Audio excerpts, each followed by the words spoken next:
A gente acha que o melhor arranjo para você investir no Brasil é um arranjo em que você tem a opção de investir no Brasil e não a obrigação. O Brasil é um mercado muito cíclico e com alternativas limitadas de investimento. Não tem infinitas alternativas. Você tem poucas alternativas, especialmente alternativas de qualidade. Então, você ter a obrigação de ter 100% do seu portfólio de equities, de um fundo de equities, em ações no Brasil, vai te levar para o erro em algum momento. Seja porque você quis insistir nas melhores empresas, mesmo quando o valuation saiu do ponto razoável, seja porque você resolveu, pelo preço alto, começar a comprar negócios piores, que são piores mesmo e vão te dar dor de cabeça, seja porque você teve que insistir em ficar em caixa porque era a única alternativa. Eu acho que caixa é uma alternativa, talvez seja melhor, mas até certo ponto, né? Não dá para você só fazer isso. Então, ter a disponibilidade de investir no exterior em negócios excepcionais, eu acho que é fantástico, acho que é muito útil. Quando a gente olha para o exterior primeiro, tá? O que a gente vê? A gente vê um mercado que se recuperou de 22 até hoje muito bem, sabe? Então, em 22 o mercado estava muito descontado, muito barato. E hoje em dia eu diria que está justo para um pouco caro. Acho que em janeiro deu uma esticada boa, a gente até levantou caixa no nosso fundo que investe só no exterior, que é o Atlas. A gente terminou fevereiro com 15% de caixa, que é o máximo razoável para o fundo pelo mandato dele.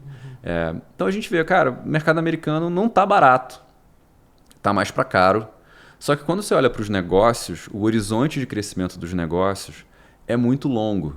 Os mercados são muito grandes e as transformações em que essas empresas estão passando são transformações que você vai olhar daqui a 5 anos, vai olhar e falar assim, eu acho que tem mais 5 anos. Então você não necessariamente precisa ter compressões de múltiplo de negociação relevantes. Você pode olhar daqui a 5 anos e falar assim, vamos supor, um negócio está negociando 30 vezes lucro hoje. Você pode olhar daqui a 5 anos e falar assim, é 30 vezes. Por que é 30 vezes? Porque o retorno sobre capital é colossal, 70%, 80%, porque o mercado é gigantesco, porque o lucro por ação cresce 15% ao ano, então as pessoas olham e falam, dá para ser. Dá para ser 30 vezes lucro. E se você tem um negócio que cresce 15% ao ano em dólares, o seu lucro por ação, e manteve o múltiplo nesse período, você teve um retorno de 15% ao ano em dólares.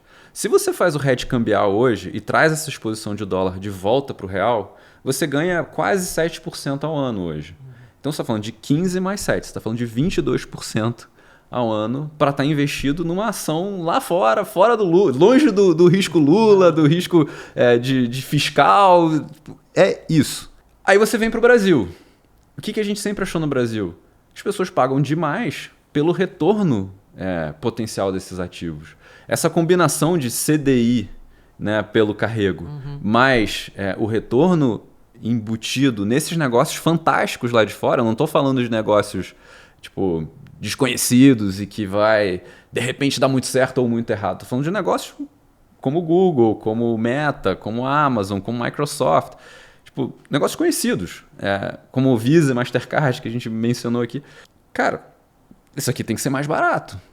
E a gente passa, às vezes, por períodos de euforia aqui no Brasil, como foi em 2019, em que as pessoas realmente perdem a referência e começam a pagar múltiplos de 25, 30 vezes em negócios brasileiros que não têm as características dos negócios lá de fora. Não tem esse retorno sobre o capital, não tem essa longevidade do crescimento.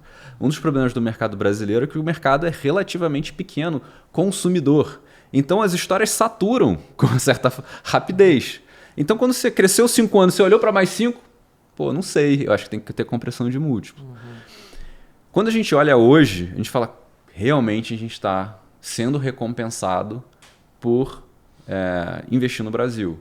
A gente está com a NTNB nos níveis mais altos aí dos últimos 15 anos, está mais alto até ou muito próximo ali do pico da crise do impeachment da Dilma. Quando eu me lembro assim, dos valuations de 2008, eu falo assim, cara, tá mais barato que 2008. Quando eu me lembro de 2002, assim, na crise do Lula, quando eu entrei na IP, eu acho que está mais ou menos naquele patamar de desilusão. Assim.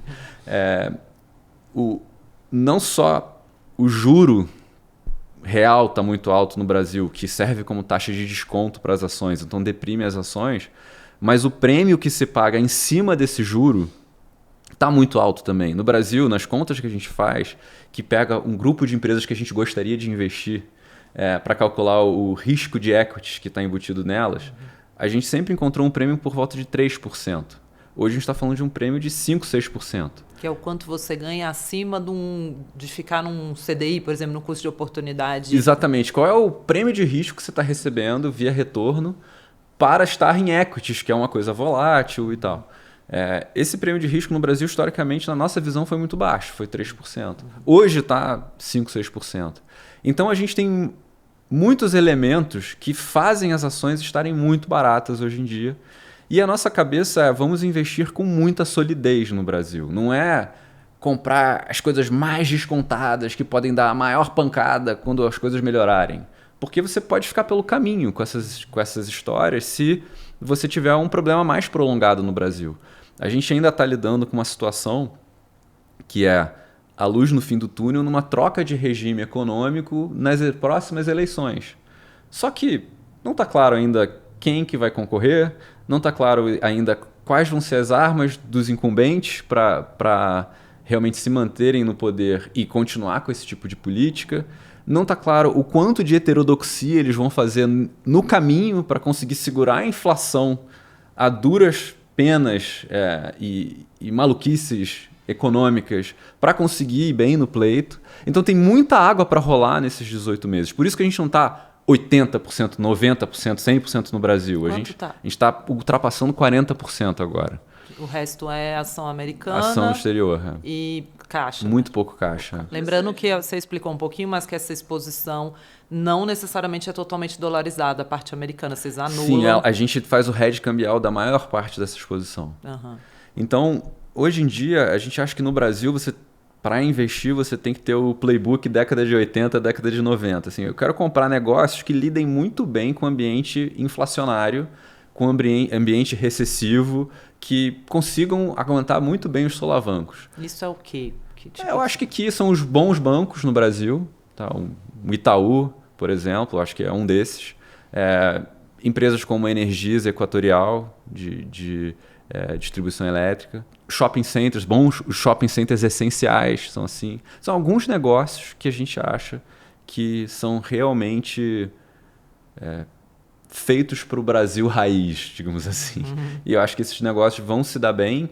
Se as coisas melhorarem, eles vão se valorizar muito bem, porque quando a gente faz conta hoje em dia aqui no Brasil, você chega a 20 e poucos por cento de retorno nominal implícito, mesmo com esse tipo de negócio, que é parecido com o retorno que a gente vê aqui nos Estados Unidos. Só que nos Estados Unidos, você tem mais chance de perda de múltiplo do que você tem aqui no Brasil. Na verdade, nos Estados Unidos você está vendo esse tipo de retorno se os múltiplos ficarem estáveis. Você pode ter um de-rating, né? Uma perda de múltiplo ao longo do tempo que faça com que o seu retorno seja menor. Acho que o risco está mais desse lado nos Estados Unidos. Aqui é ao contrário, você está vendo 20 se as condições ficarem iguais. Só que a chance de uma normalização é razoável. Então, se você tiver uma normalização, juros reais mais razoáveis, um prêmio de risco de equities também mais razoável, você pode ter uma valorização muito rápida. Uhum. E a gente já está partindo de patamares tão deprimidos que mesmo que as notícias sejam ruins ao longo desses próximos 18 meses, elas podem ser não tão ruins quanto esperado. E aí as ações vão se valorizando gradualmente. Uhum. E se forem piores que o imaginado, que o precificado, a gente ainda tem bastante munição para continuar a investir aqui no Brasil, para continuar a aumentar a nossa exposição, se a gente achar que a gente está sendo adequadamente remunerado pelos riscos. Uhum. Então é isso. Assim, a gente não está aqui para dar a pancada do milênio, a gente está aqui para compor capital ao longo do tempo com ativos que a gente acha que são muito seguros e com muita capacidade de gerar esse retorno contínuo, né? Tanto lá fora quanto aqui. Lembrando que aqui na Indê a gente recomenda fundos de ação para pelo menos 5 anos, de preferência para mais, para aposentadoria mesmo, uma boa carteira de fundos de ações com diferentes perfis, né?